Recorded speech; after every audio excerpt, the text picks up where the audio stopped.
Welcome to the Levy Institute podcast. My name is Pavlina Tcherneva. I'm the president of the Levy Economics Institute and the founding director of the Economic Democracy Initiative at Bard College.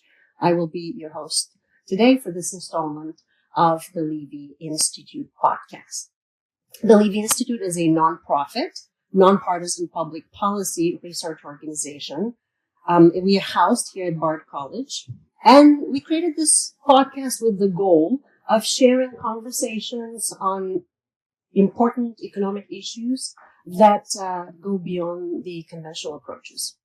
Before we get started, the Levy Institute is also the home of two graduate programs, a one-year Master of Arts and 2-year Master of Science, and we're currently accepting applications. So please visit the link in the show notes for that website. It is bard.edu/LevyGrad. Without further delay, now I would like to welcome our special guest for this episode.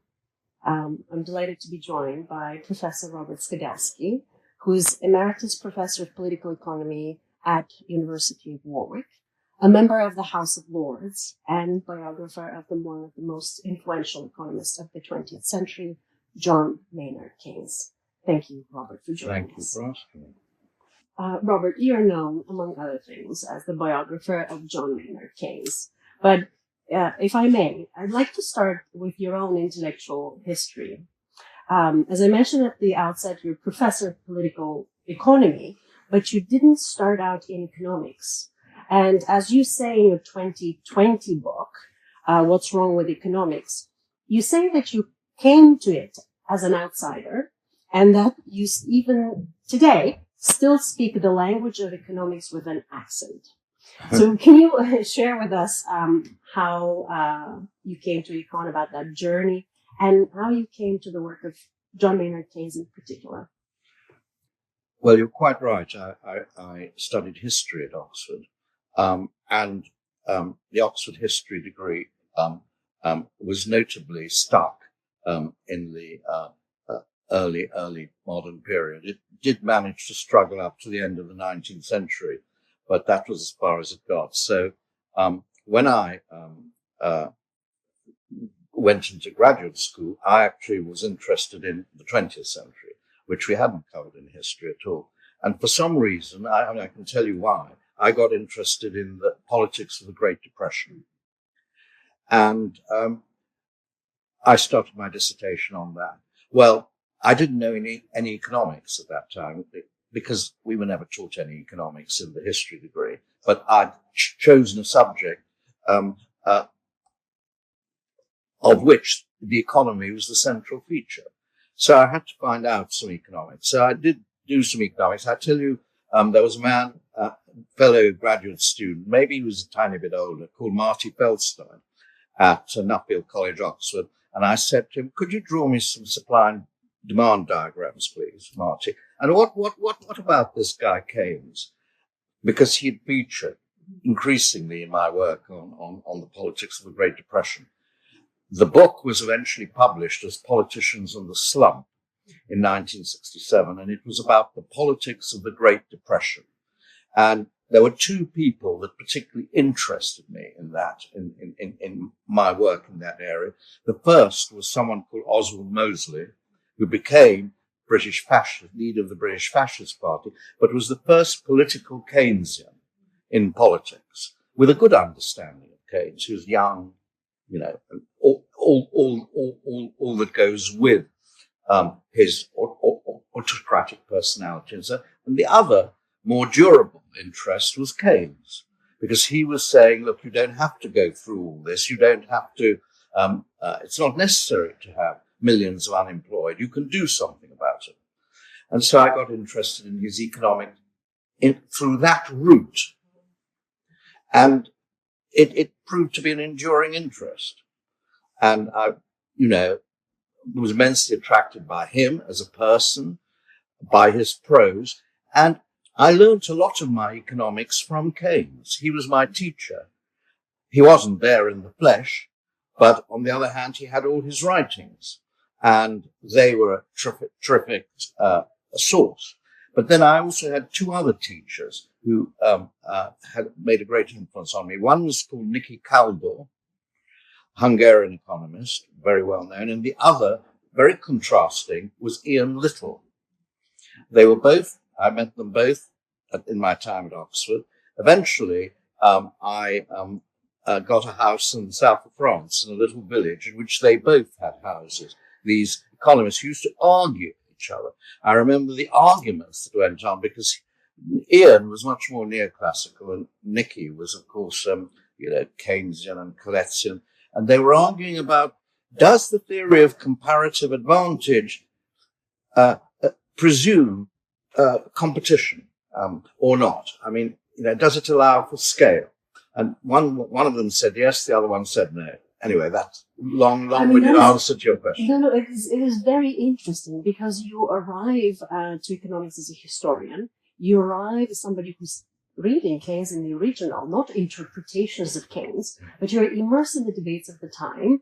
And so I'm curious, how did these conversations sound to you by professional economists who were debating the merits of perfect competition and competitive economy?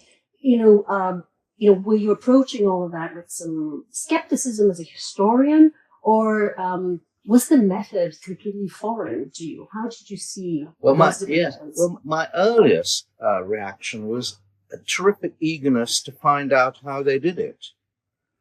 I didn't. I wasn't used to thinking in terms of models. Historians don't think in terms of, they have a few models, but they don't think in terms of models.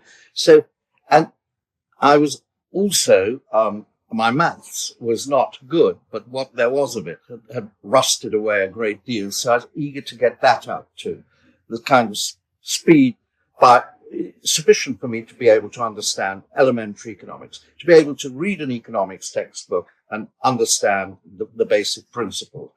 And I was very helped by these, what we call supervisions in Cambridge of Nicky Caldo, because he took me in hand. When I started displaying an interest in Keynes, a lot of people decided that they would make sure that I got Keynes right.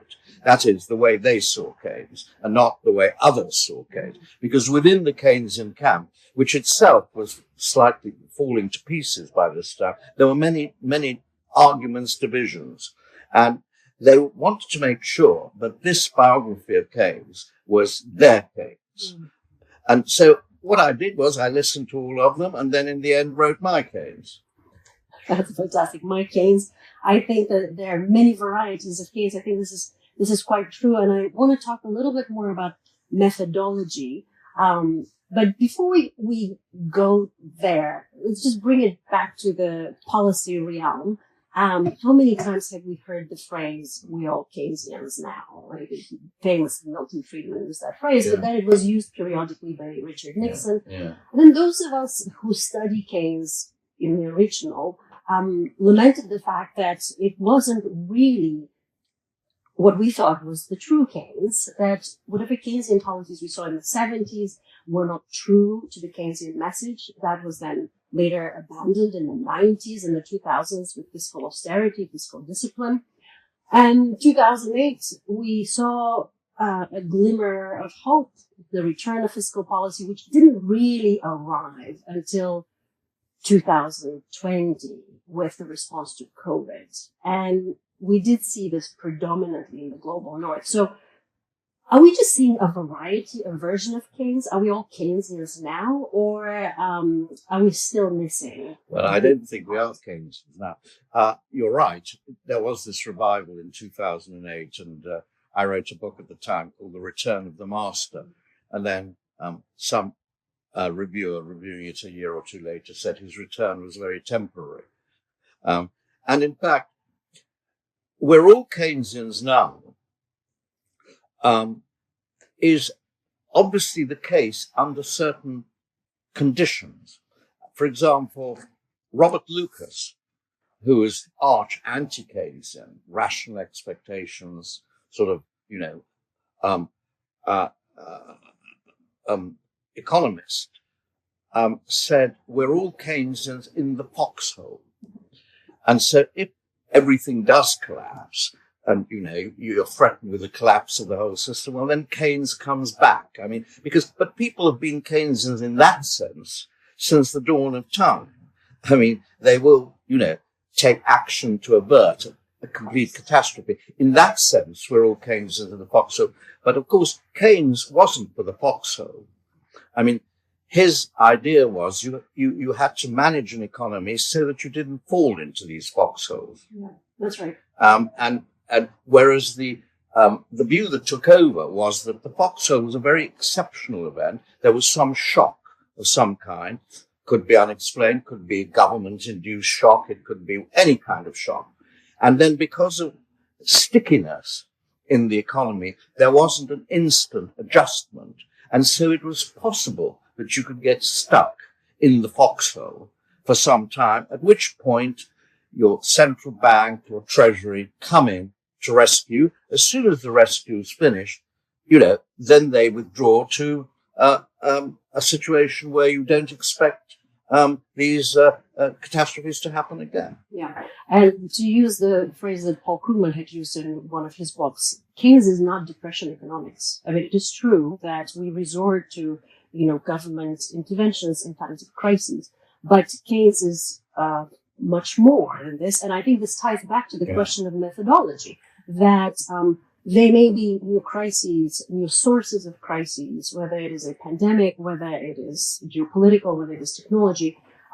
There are policy levers that are utilized, but the economy moves under its own drumbeat, and it is not just an equilibrating economy that periodically experiences shocks.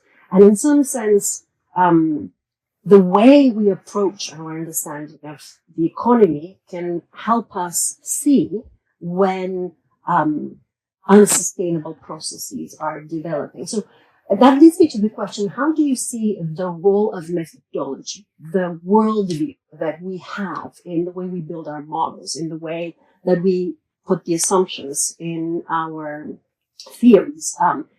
Are we just observing a shift in politics, or are we seeing a genuine reconsideration of economic approaches? Well, I think the methodology is goes hand in hand with the theory. Theories produce the methodologies they need to.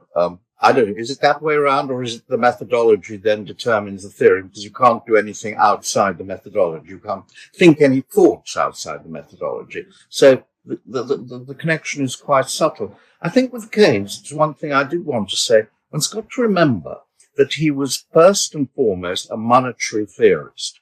Keynesianism comes out of the theory of money, and he wasn't a microeconomist ever.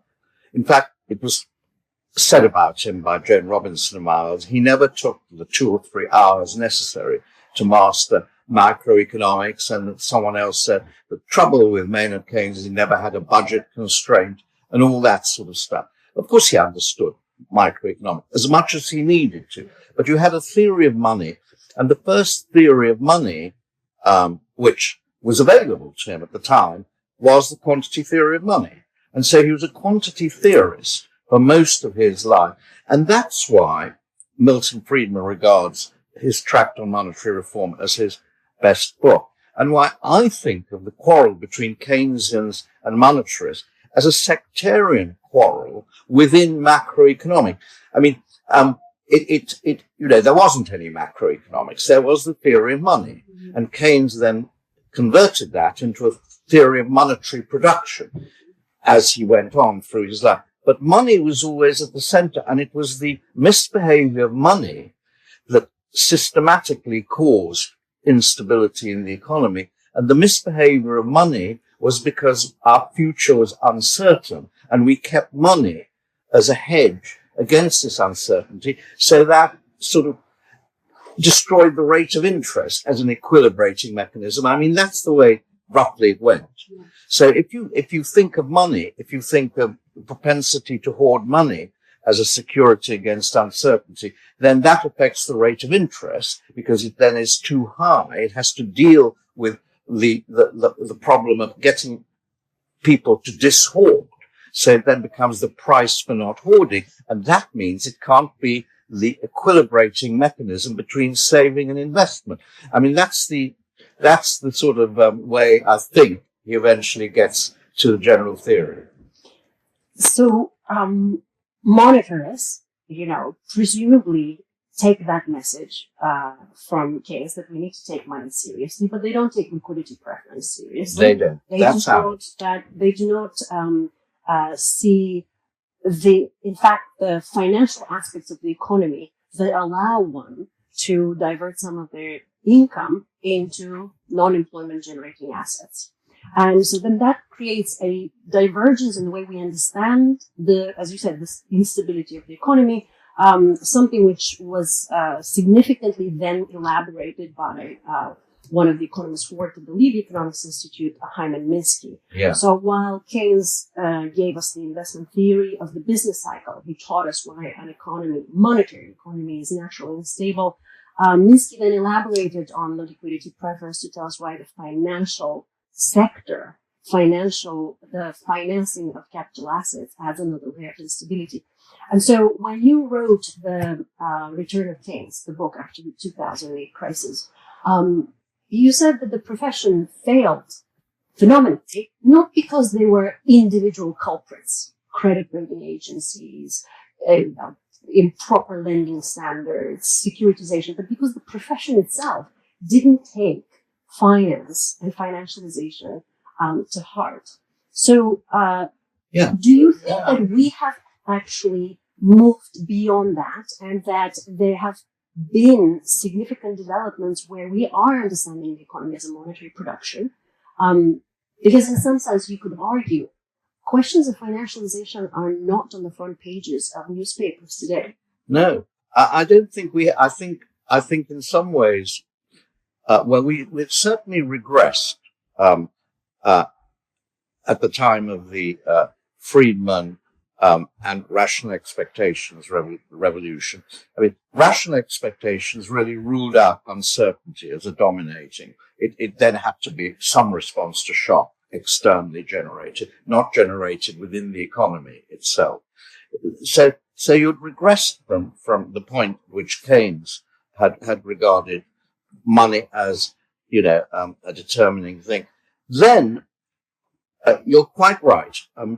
The financialization of the economy was not something that was regarded as a problem before the 2008 crisis, although in the treatise on money, Keynes had made an extremely important distinction between what he called the financial circulation and the industrial circulation. The financial circulation of the treatise became the speculative motive in a rather slimmed down form of the general theory. So financialization meant that a withdrawal of money from the productive activities of the economy into speculative, and speculating, investing in existing assets or in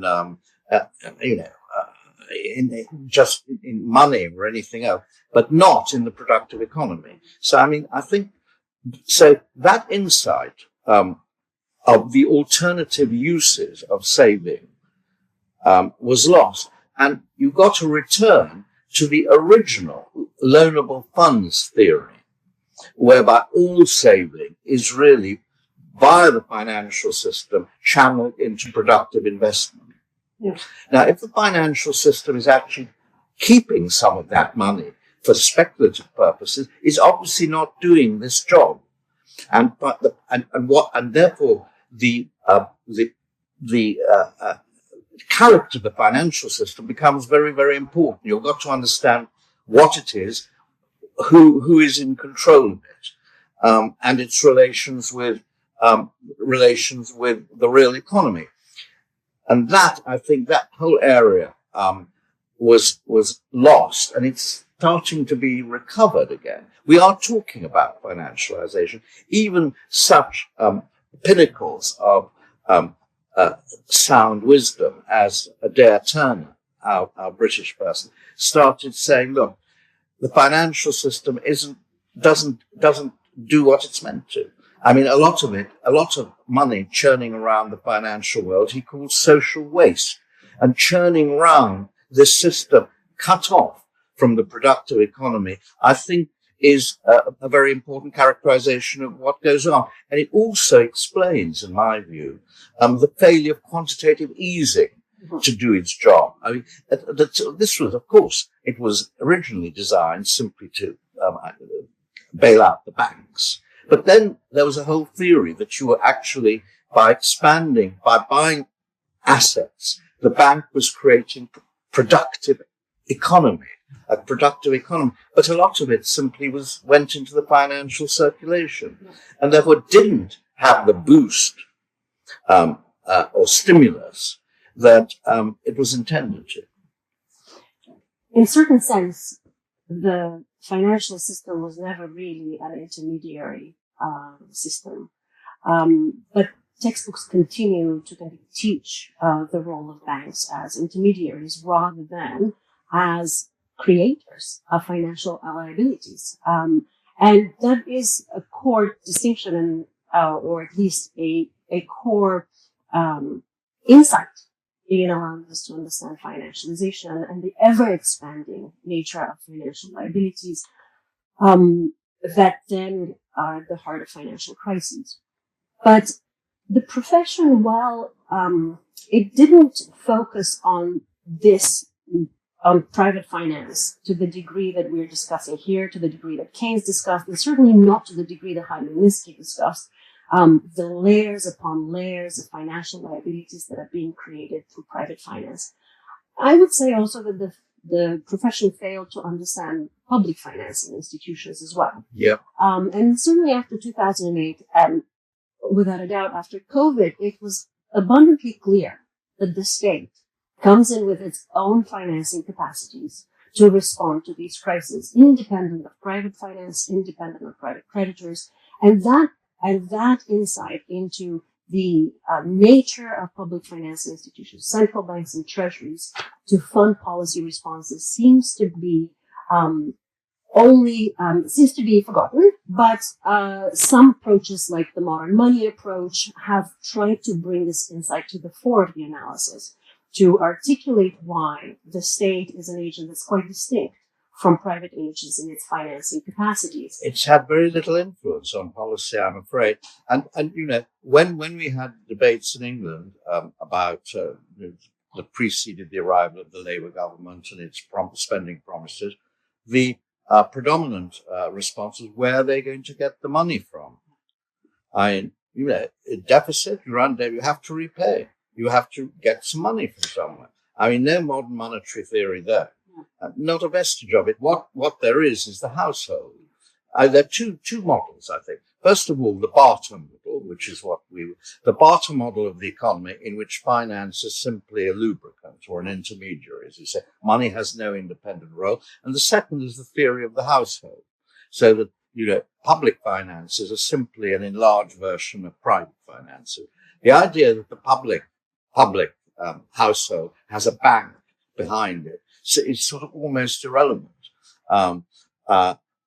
And therefore, in a way, a government can't really go bankrupt, because it has a tap. I mean, and then you add to that certainly the government shouldn't use this tap just to finance absolutely anything it wants.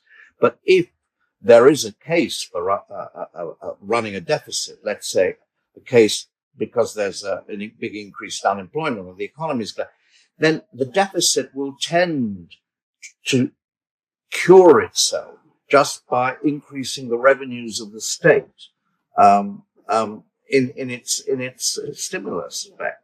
And they didn't have a multiplier, or rather, the interesting thing about the 2008-10 crisis was that the IMF, when it was asked to comment on the austerity policy, denied that it would have any negative multipliers, which suggested that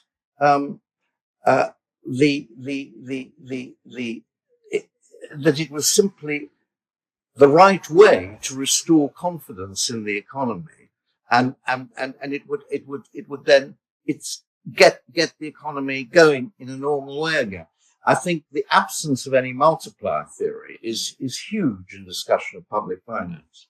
Yeah, but also this episode very much reminds me of the episode in the immediate post-war era.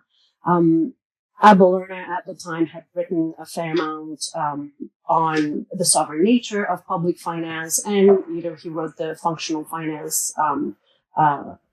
He wrote an article on functional finance. What is very interesting is that Keynes himself recognized the public nature of money and the chartal nature of money, that money in a certain sense is a creature of the state. But then when Abel Lerner articulated that insight and suggested that indeed the state only finances itself in its own resource, and that any taxation or borrowing should be taken with an eye to the economic effects of those measures,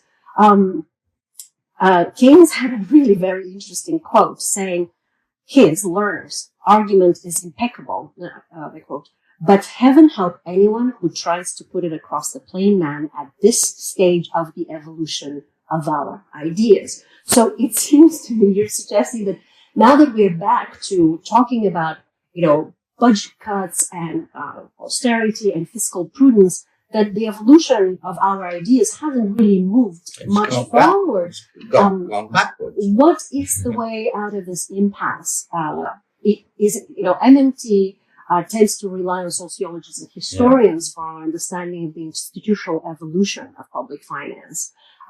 Is this the way out, or are there other policy levers, other opportunities where the public nature of money can be mainstreamed and can fund public purpose needs? Yeah. Well, the one purpose for which public finance is never decried is military spending.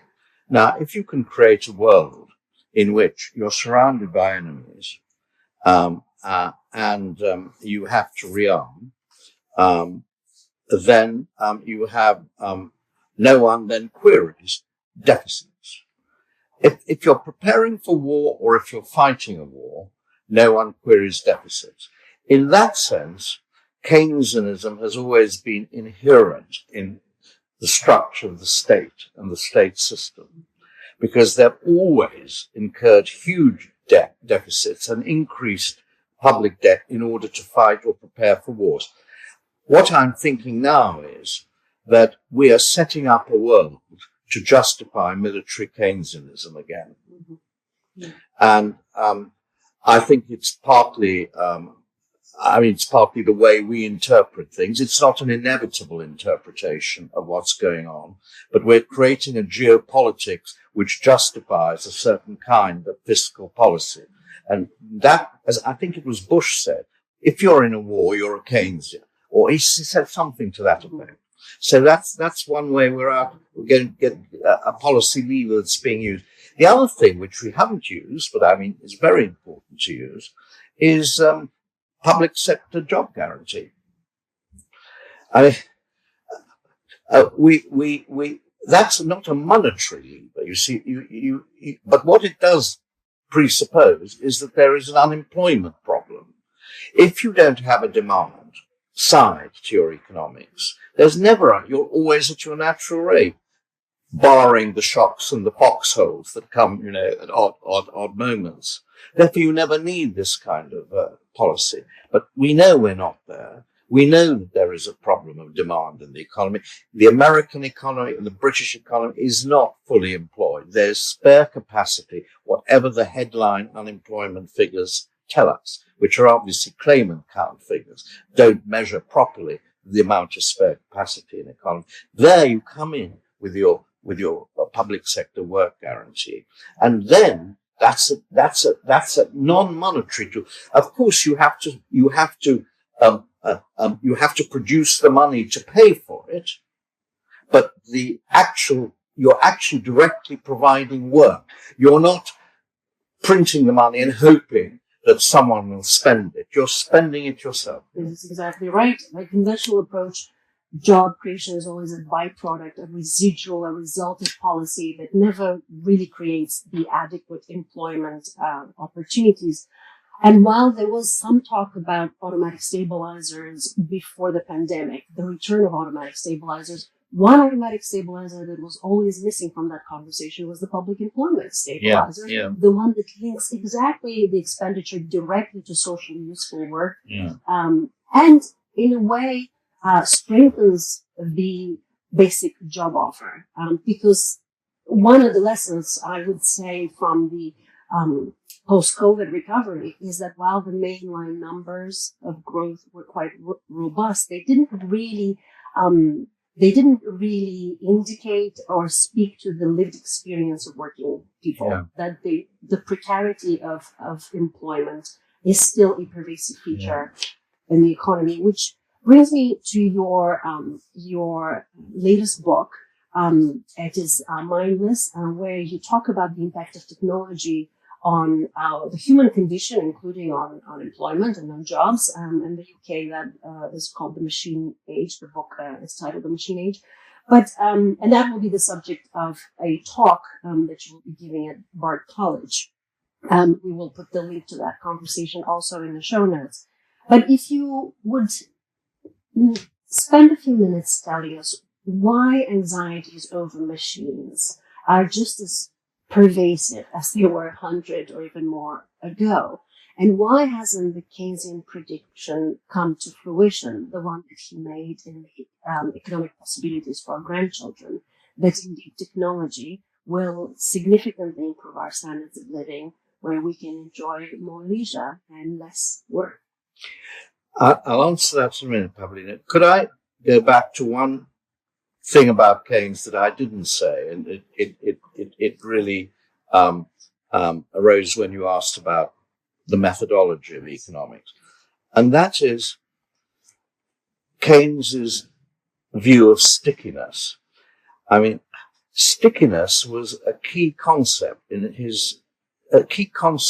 of society that he had. Society was necessarily sticky, and therefore, of course, that comes through in wage behavior, naturally. But it was the idea that people stick together, and therefore the basic economic model of atomic units making, realizing their utilities in competitive markets that have and these producers and consumers have no relation to each other. They have no relation to other consumers. They have no relation to any other producers, is a completely false idea of how society works. And therefore, to model a society in which you have a normal equilibrium produced by competitive markets, which is interfered with by an unfortunate stickiness in the wage structures, he thought was completely the wrong way of understanding how a society works. It's not an imperfection that needs to be somehow overcome or through labour market reforms and other things like that in order to restore the natural rate of unemployment. It's an inherent condition of the society. That's how people work. They're related to each other in a particular way, organically, not atomistically. That goes right back to his undergraduate writings. And his economics springs from that. But that means it's a pre-modern economics. I mean, these are the way people thought about economies in classical Greece or in the Middle Ages. They didn't think about economies as atoms that came together in order to maximize their utility. Now, I mean, all the modeling we have is based on that view, that atomistic view, and Keynes was not that kind of economist. What he had to do in economics was to find a language that economists could accept, which embodied his intuitions, which were profoundly not contemporary. They hark back to a previous era. And he found a language called liquidity preference, which finally sort of crystallized it. But liquidity preference is simply the liquidity preference rate of interest is simply a modern way of talking about the medieval usury laws. I mean, he made that quite explicit. So that's I think the way you have to think of Keynesian economics, a pre-modern idea of an economy embedded in a society for which you have to find technical language which convincing to the contemporary world. That's what I want to say about that. Exactly, and I think that is a segue in understanding the nature of work, because he does have to use, Polanyi's words, as you just said, socially embedded analysis of money, of commodities, of labor. And work has, in modern conversations, very narrowly come to mean just paid work, as opposed to the whole concert of human activities that we need to undertake in order to provision for ourselves, to create the good society, etc. But in a modern capitalist economy, the paid work mechanism has become very important. And this is where this tension takes a new form between technology and paid work as a main method of provisioning for oneself and one's family, and kind of the threat and the possibility that technology provides in this process of social provisioning. So if you could just tell us a little bit about your take on these possible futures that technology can bring forward to the human future. Yeah, it's so interesting. You see, Keynes, like Marx, he believed in stages of development. So he had feudalism, capitalism, and I would say, in his stage, utopianism. So feudalism it had the right kind of relationships between people. Okay, hierarchy, but they were embedded in their society. It was based on custom. So they were exploited, of course. The serfs were exploited, but they also had security. You couldn't chuck them off their land. There was, in other words, as Karl Polanyi said, there were no markets in either land, capital, or labor in the medieval period. But it was a stagnant period, you see. So it didn't produce any economic dynamism. Then you had the period of capitalism, and capitalism introduced this dynamic element. For Keynes, it wasn't really so much institutions, and he and Polanyi would have basically agreed, but Keynes didn't go down that particular route. What he concentrated on, really, as the dynamic of capitalism, was a Weberian concept, which was love of money. So love of money released from its Christian and other sort of constraints was allowed free rein. And that was, in Keynes's sort of quasi-theological way of thinking, that was the devil.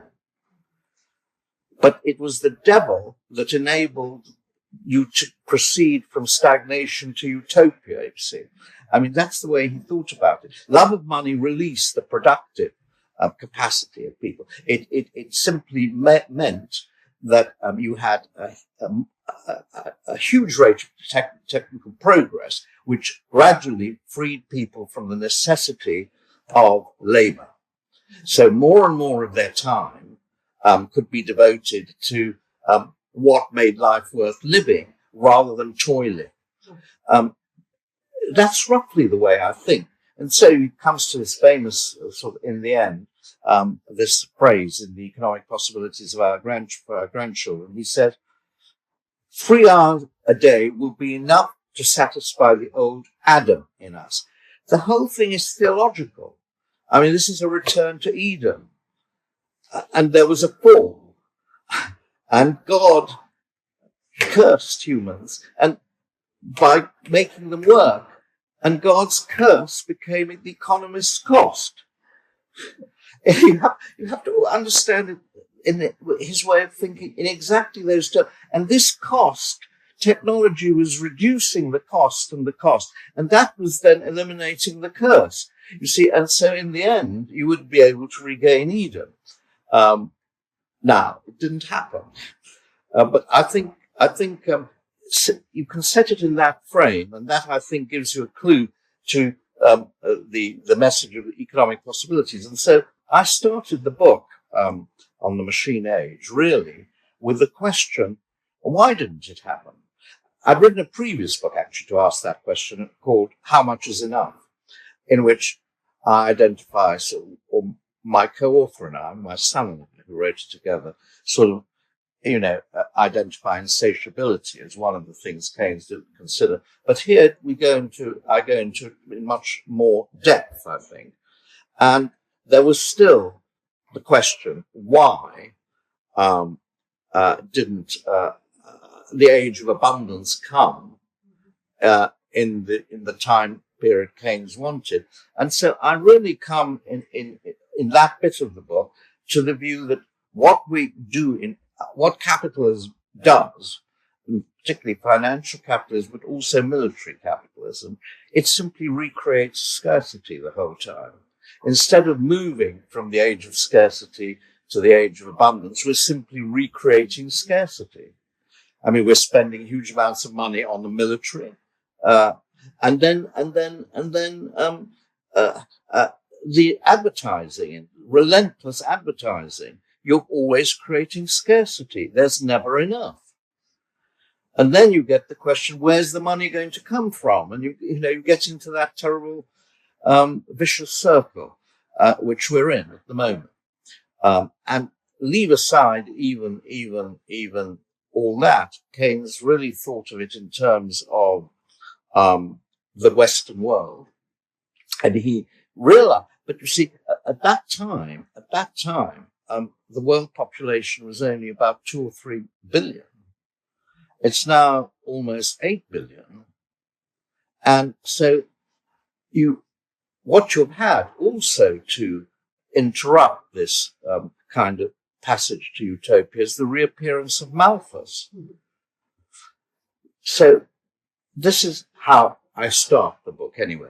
But then, of course, you have, the fear of machines. People understand why did the Luddites and other people smash machines? It wasn't just because they realized that the machines, these horrible machines, were going to destroy their incomes, but they were going to be made redundant, and their whole purpose in life was going to be destroyed. If the machines can do it, what's there for us?